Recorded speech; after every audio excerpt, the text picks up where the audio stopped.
भगवान का नाम लेने से क्या होता है, भगवान का ध्यान करने से क्या होता है, मैं तो बहुत दिनों से कर रहा हूँ। हाँ, ऐसा नहीं। देखिए आप लोग रामचरितमानस पढ़ते हैं, जिस समय राम जी ने रावण पर विजय प्राप्त किया तो सारे देवतागण स्तुति करने आए भगवान, इंद्रादि देवता। और इंद्रादि देवता जब आए तो हाथ जोड़ करके भगवान से कहा कि प्रभु, आपने हम लोगों को सनाथ कर दिया, रावण को मार करके हम लोगों को अभयत्व प्रदान कर, हम लोग अब अभय हो गए, रावण का भय नहीं है।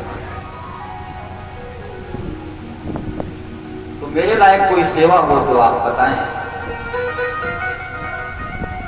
मैं क्या सेवा कर सकता हूं? तो भगवान बड़ा सुंदर उत्तर देते हैं। भगवान कहते हैं कि देखो, इस युद्ध में दोनों तरफ के बहुत सारे वीर मारे गए। हमारे बानर भालू भी देखो कुछ मरे और उधर के राक्षस भी मरे। तो कहा कि लड़ाई तो हमारी भी की थी, इन बेचारों का क्या दोष है, ये बेचारे भी अपना प्राण त्याग किए। तो आप ऐसा करो, आप अमृत की वर्षा करो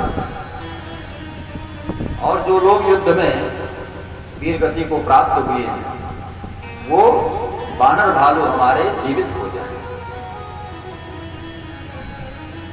देखिए भगवान ने बानर भालुओं को जीवित करने की बात की है। मरे तो राक्षस भी हैं, उधर से भी लोग मरे हैं, लेकिन उनको जीवित करने के लिए नहीं कहा। तो भगवान तो समदर्शी हैं। समदर्शी मोकह सबको, भगवान कहते हैं कि हमको तो लोग समदर्शी कहते हैं, मैं तो सबको बराबर देखता हूं। तो फिर भगवान ने केवल बानर भालुओं को जीवित करने की बात क्यों की? उस तरफ के जो वीर हैं, जो राक्षस हैं, मरे हैं, उनको भी जीवित कराना चाहिए। लेकिन नहीं,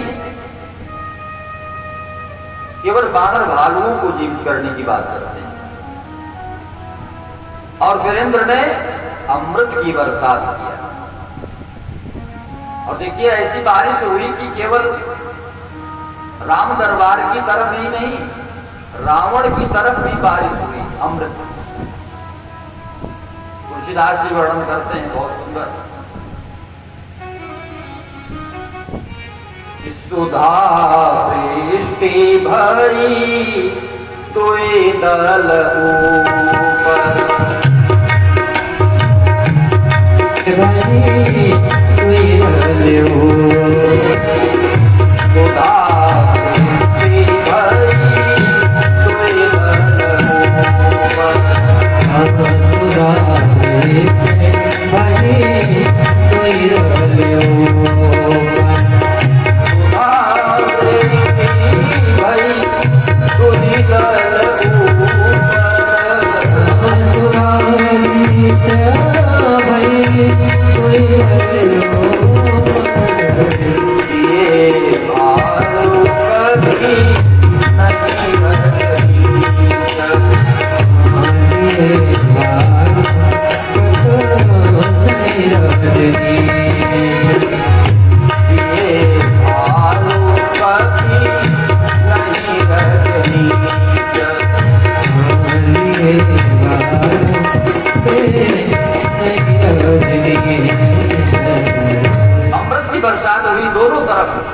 लेकिन बानर भालू जो जीवित हुए, लेकिन जो राक्षस थे, रजनीचर थे, वो लोग जीवित नहीं। क्यों भाई? अमृत का प्रभाव तो सबको समान रूप से दिखाना चाहिए। तो केवल बानर भालू क्यों जीवित हुए और राक्षस क्यों नहीं जीवित हुए? देखो,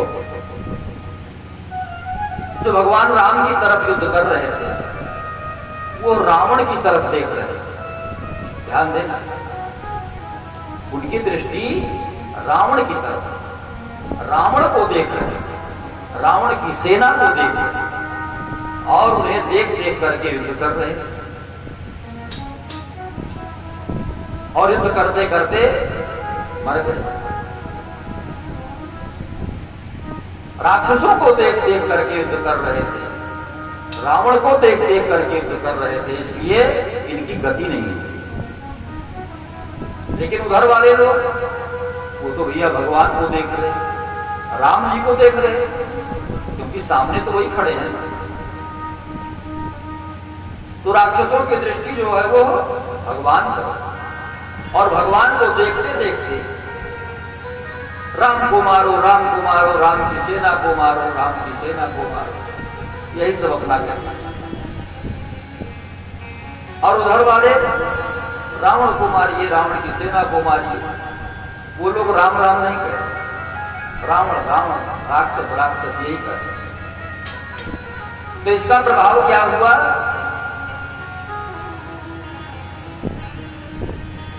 कि राम राम कहते हुए, राम का दर्शन करते हुए राक्षस लोगों ने अपना प्राण त्यागा, इसलिए उनकी गति हो गई। तो जीवित कहां से होंगे, वो तो मुक्त हो गए। और ये लोग रावण रावण कहते, रावण राक्षस राक्षस कहते हुए युद्ध करते थे और वीर गति को हुए, इसलिए इनकी गति नहीं। इसलिए अमृत के प्रभाव से जितने वानर भालू थे वो जीवित हुए और राक्षस लोग नहीं थे, क्योंकि वो तो मुक्त हो। तो भगवान के स्वरूप का, भगवान के नाम का बड़ा महत्व है। और कलिकाल में भी यह तो करो, पूछना ही नहीं। अन्य युगों में लोग बहुत दिनों तक ध्यान करते थे, तप करते थे, हाँ, तब जाकर के कहीं भगवत प्राप्ति करते थे, भगवत तत्व का बोध होता था, उनका दर्शन होता था। लेकिन कलिकाल में जो चीज लोग बहुत ध्यान, बहुत तप करके, बहुत बड़ी बड़ी यज्ञ करके प्राप्त करते थे, कलिकाल में तो वही आप भगवान का नाम भज करके, उनका जप करके, उनका कीर्तन करके प्राप्त करते हैं।